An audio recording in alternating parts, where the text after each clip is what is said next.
Love and light, everyone. Brian here at Red Leaf Ranch, and I wanted to give you an update on the vegetable garden. I finally think that our foundation for the first year is complete, so I wanted to give you guys a tour. Let's take a look. So these past few months have been so crazy. So much love and hard work has gone into this vegetable garden, and it's just crazy to see how much it's grown.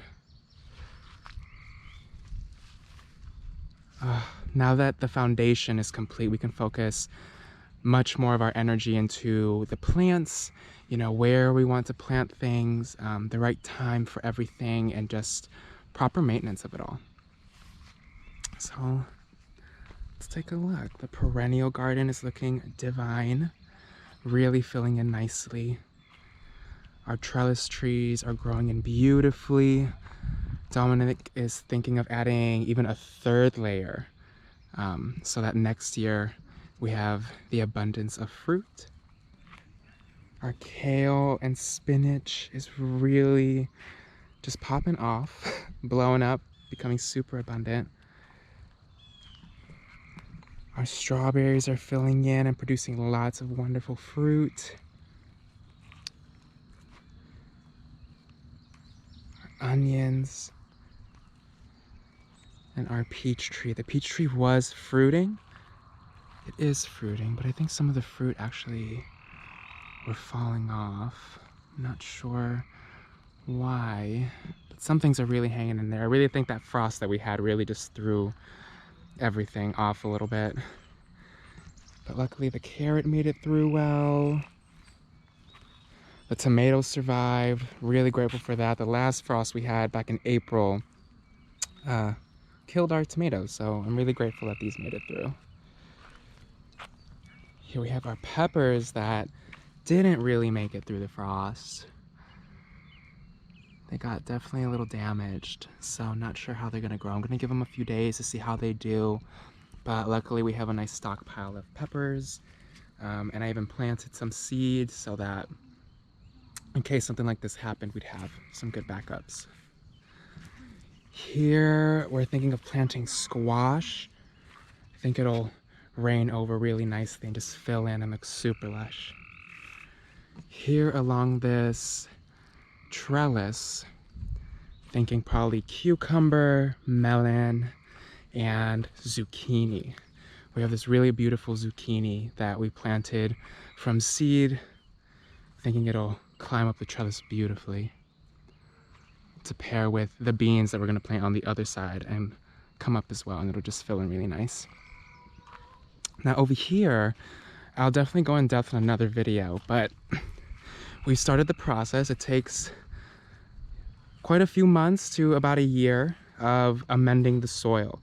So we're killing off everything that is under this tarp, and we're going to plant certain plants, for example, like clover, to bring nitrogen back into the soil, along with some other things in a cycle to really make the soil fertile so we can just plant straight into the ground.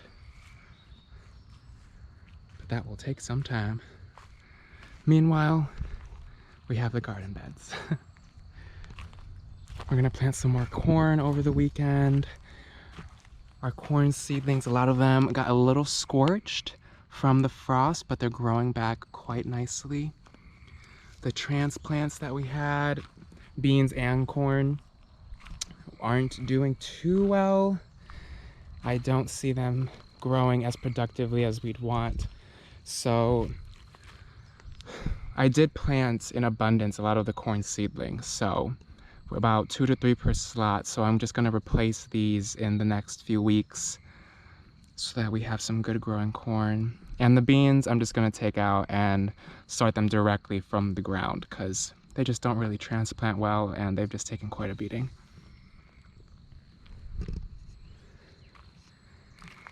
Our cabbage family is doing great. Huge and lush. We planted these when they were a lot younger, thinking they were also cabbage, but turns out they are, I think, cauliflower. I think purple cauliflower, yeah. And they're coming in really nice. Not too upset about it. At first I thought we planted way too much cabbage, so this is a pretty nice surprise. I like cauliflower and broccoli a lot more than I like cabbage. Here we have the Swiss chard and lettuces. Our microgreens that aren't so micro anymore, which gives us just really nice variety to work with in cooking and in salads. The broccoli and cauliflower is doing well over here. Now let's work our way to this side.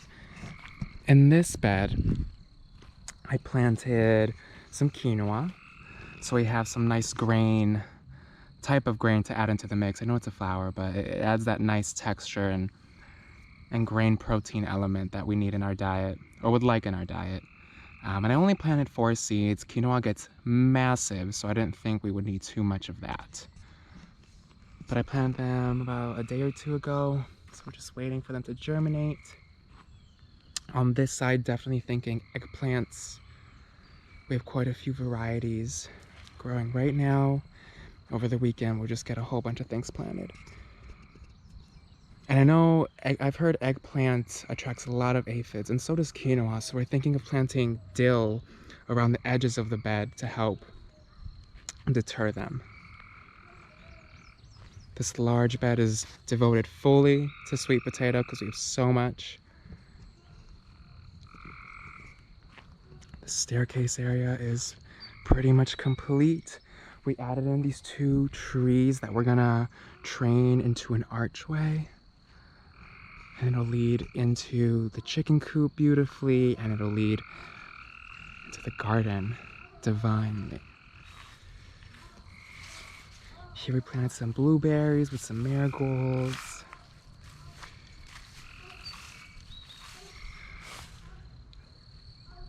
The run is just about done. After I posted the last video, I got a lot of comments with some really helpful suggestions in terms of extra protection. So we got some hardware cloth, lined it up on this door and also on the ground of the actual run, because chicken wire isn't the strongest. Helps keeps chickens in, but not so much the predators out. A few more things need to be done and we'll be able to bring the chicks out this week for the first time. On this side, we had this rundown shed that I think used to be a chicken coop, I'm pretty sure, because it has that opening. And I added an extension to make a little greenhouse, outdoor greenhouse space, so that our seedlings can grow out here and they won't necessarily need to harden because they'll already be growing accustomed to these elements. And there's so much I want to plant, I can't wait. So many herbs, more flowers, lots of marigolds. We're just gonna make it rain everywhere. Oh, I think some of the cucumbers coming up. Awesome. Oh, I can't wait. And because I added the extension, the whole reason I added it was to actually extend the gutter that I put on the back of this shed to collect even more rainwater. And it'll lead to a really nice sized rain barrel back there. It's supposed to start raining a lot over the next few days, so would love to collect that, save on the water bill, and also give the plants what they love most. And with that, that'll wrap up our tour. Now over the next few days, we are going to start planting a lot and really get the growing season going. Would love it if you comment your thoughts, share the love and inspiration, and we'll see you guys soon. Love and light.